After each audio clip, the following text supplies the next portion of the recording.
Hello दोस्तों, आप सभी का मेरे YouTube चैनल में स्वागत है। आज हम पढ़ेंगे अध्याय 5 हमारा पर्यावरण पारिस्थितिक तंत्र में ऊर्जा का प्रभाव our environment energy flow in the ecosystem का लेक्चर 3, जिसमें आज का हमारा टॉपिक है पारिस्थितिक तंत्र में ऊर्जा का प्रभाव। तो इस टॉपिक में आप लोग जानेंगे कि पारिस्थितिक तंत्र में किस प्रकार से ऊर्जा का प्रभाव होता है। तो चलिए इस टॉपिक में आगे बढ़ते हैं। सोचे और चर्चा करें कि क्या हर पोषक स्तर पर ऊर्जा का ह्रास होता होगा। ओके, तो यहाँ पर क्वेश्चन है, क्या हर पोषक स्तर पर ऊर्जा का ह्रास होता होगा। तो हाँ, हर पोषक स्तर पर ऊर्जा का ह्रास होता है। ओके, याद कीजिए कि अध्याय 3 में आपने ऊर्जा के रूपांतरण के बारे में अध्ययन किया था। ओके, तो जिससे कि हम लोगों ने अध्याय 3 चैप्टर 3 हीट एंड टेम्परेचर ऊष्मा और ताप में जाना था ऊर्जा के बारे में। तो ऊर्जा क्या होता है, तो ऊर्जा को ना तो उत्पन्न किया जा सकता है ना इसको खत्म किया जा सकता है। ओके, तो बल्कि ऊर्जा को क्या किया जाता है, इसको एक रूप से दूसरे रूप में रूपांतरित किया जा सकता है। ओके, तो जैसे कि यहाँ पर हम लोग देख सकते हैं कि जो उत्पादक होता है ताप, जो प्रोड्यूसर होता है वह अपने भोजन का निर्माण स्वयं करता है। ताप तो सौर ऊर्जा ताप सूर्य से आने वाली ऊर्जा को क्या करता है, वह रासायनिक ऊर्जा में क्या करता है, वह परिवर्तित करता था। इस प्रकार से हम लोग कह सकते हैं कि ऊर्जा को ना तो उत्पन्न किया जा सकता ना ही नष्ट किया जा सकता है। ओके, चित्र 11 के अनुसार ऊर्जा के प्रवाह में अब घटकों की क्या भूमिका होती होगी। ओके, तो यहाँ पर क्वेश्चन है कि चित्र 11 के अनुसार ऊर्जा के प्रवाह में अब घटकों की क्या भूमिका होती होगी। तो जैसा कि हम लोग जानते हैं कि what is the main work of अपघटक, अर्थात जो अपघटक का मुख्य कार्य क्या होता है। तो हम लोग जानते हैं कि जो अपघटक का जो मुख्य कार्य होता है वह किसी भी पदार्थ को क्या होता है, वह अपघटित करने का काम होता है। तो जैसे कि यहाँ पर चित्र 11 में देख सकते हैं पारिस्थितिक तंत्र में अनुमानित ऊर्जा का प्रवाह, अर्थात यहाँ पर अपघटक क्या कर रहा है, जो पदार्थ है अर्थात या फिर कोई भी जीव जंतु है या फिर जो मृत जीव जंतु है उसको क्या करता है, अपघटित करने का काम करता है। ओके, चित्र 11 पारिस्थितिक तंत्र में अनुमानित ऊर्जा का प्रवाह। ओके, तो चलिए इसको क्या समझने का प्रयास करते हैं। जैसे कि यहाँ पर हम लोग देख सकते हैं उत्पादक, प्राथमिक उपभोक्ता, द्वितीयक उपभोक्ता, तृतीय उपभोक्ता एवं अपघटक। ओके, तो यहाँ पर एनर्जी को प्रदर्शित किया गया है, जैसे कि जो उत्पादक होता है, जैसे कि जो पेड़ पौधा क्या कर रहा है, जैसे कि यहाँ पर डिनोट 500 किलो जूल। ओके, तो यहाँ पर जैसे कि प्राथमिक उपभोक्ता के पश्चात जाता है तो इसका क्या हो जाता है, 3% का क्या होता है, प्रवाह होता है, जिसकी वजह से यहाँ पर क्या हो जाता है, 75 किलो जूल आ जाता है। इसी प्रकार से द्वितीय उपभोक्ता के लिए 7.5 किलो जूल, तृतीय उपभोक्ता के लिए 0.75 किलो जूल। तो इस प्रकार से प्रक्रिया क्या होता है, वह आगे बढ़ता जाता है। जैसे कि हम लोग 75 का 10% निकालें, 75 डिवाइडेड बाय 10, तो हमको कितना प्राप्त होता है, 7.5। इसी प्रकार से इसका 10% निकाले तो हमको क्या प्राप्त होता है, 0.75 किलो जूल प्राप्त होता है। ओके, तो जैसा कि हम लोग इसमें देख सकते हैं, ठीक इसी प्रकार से यहाँ पर दशा का घटक में 0.75 किलो जूल था। इसी प्रकार से प्रोसेस क्या होता है, आगे बढ़ता जाता है। तो इस सभी में हम लोग देख सकते हैं कि इसमें ऊर्जा का प्रवाह केवल कितने 10% ही हो रहा है।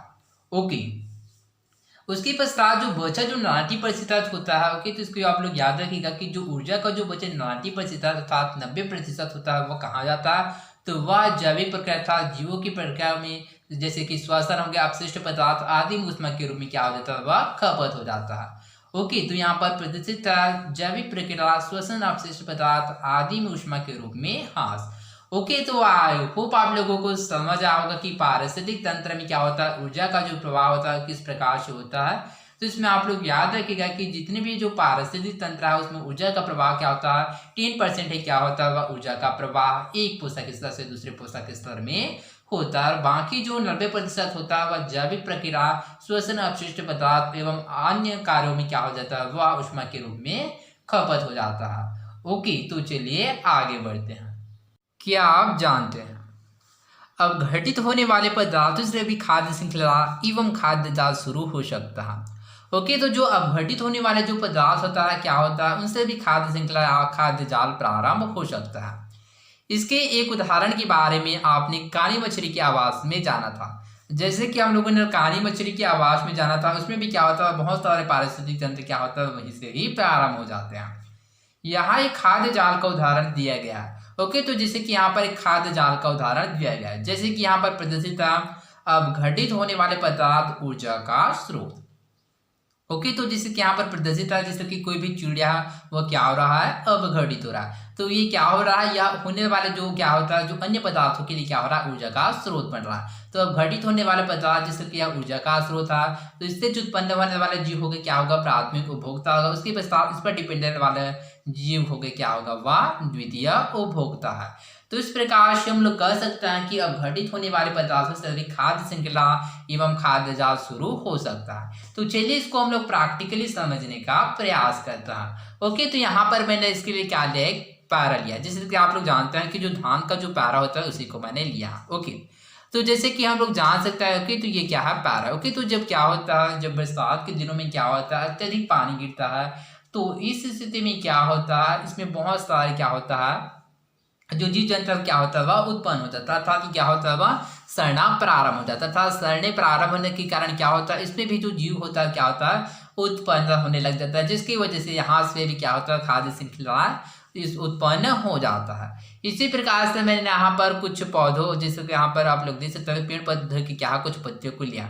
ओके, तो जब पेड़ पौधे क्या होता है, जब ये सड़ता है, अर्थात यह भी क्या होता है, पानी या फिर के कारण क्या होता है, जब सड़ता है, तो इस स्थिति में क्या होता है, इसमें भी क्या होता है, छोटे छोटे जीव क्या होता होगा, उत्पन्न होने जाता है। तो वो छोटे छोटे जीव क्या होगा, इसका प्राथमिक उपभोक्ता होगा, और उसकी विस्तार जो उस पर डिपेंडेंट वाला जीव क्या, द्वितीय उपभोक्ता होगा। तो इस प्रकार से उससे भी खाद्य श्रृंखला में खाद्य जाल प्रारंभ हो जाता है, और ये पदार्थ क्या होगा, ये अपघटित होने वाला पदार्थ होगा जो कि ऊर्जा का स्रोत है।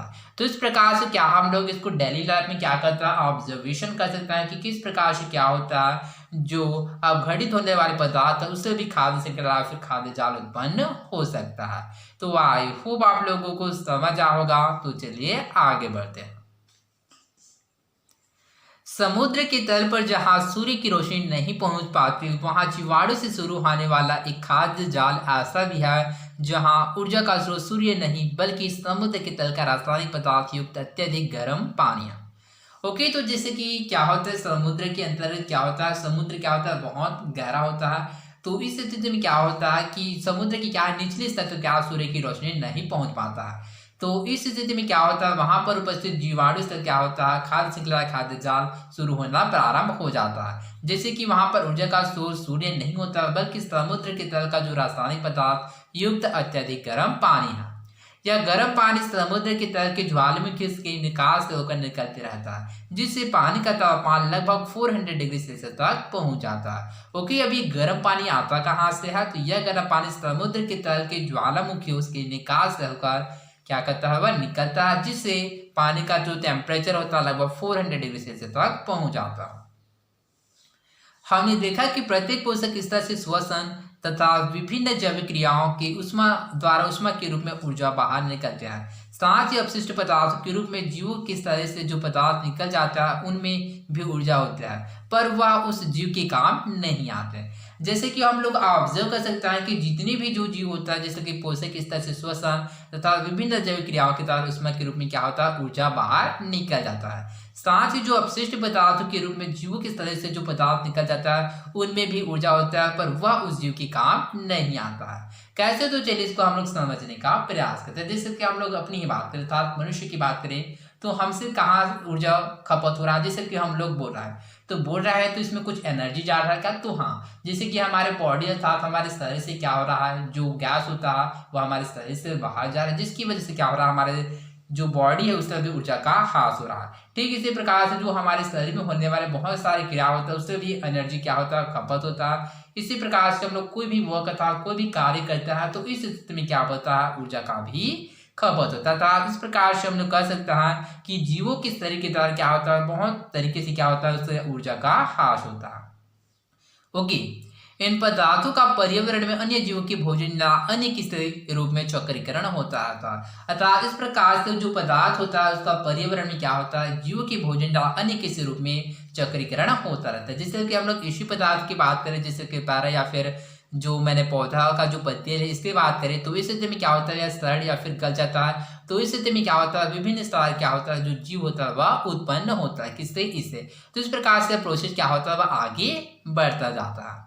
ओके, पर्यावरण के अजैविक घटकों एवं जीवों के अपशिष्ट पदार्थ एवं अवशोष में पाए जाने वाले पोषक तत्वों की चक्रीकरण का पोषक चक्रों के रूप में अध्ययन किया जाता है। तो इस प्रकार से पर्यावरण के अजैविक घटक एवं जीवों के अपशिष्ट पदार्थ एवं अवशेष में पाए जाने वाले जो पोषक तत्व है उसके चक्रीकरण का क्या किया जाता है, पोषक चक्रों के रूप में अध्ययन किया जाता है। ओके, तो आई होप आप लोगों को समझ आएगा। ओके, तो अभी पोषक चक्र क्या होता है, तो इस पोषक चक्र के बारे में हम लोग नेक्स्ट लेक्चर में जानेंगे। ओके, तो आई होप आप लोगों को समझ आएगा। तो आज के लिए बस इतना ही, मिलते हैं अगले वीडियो में। धन्यवाद।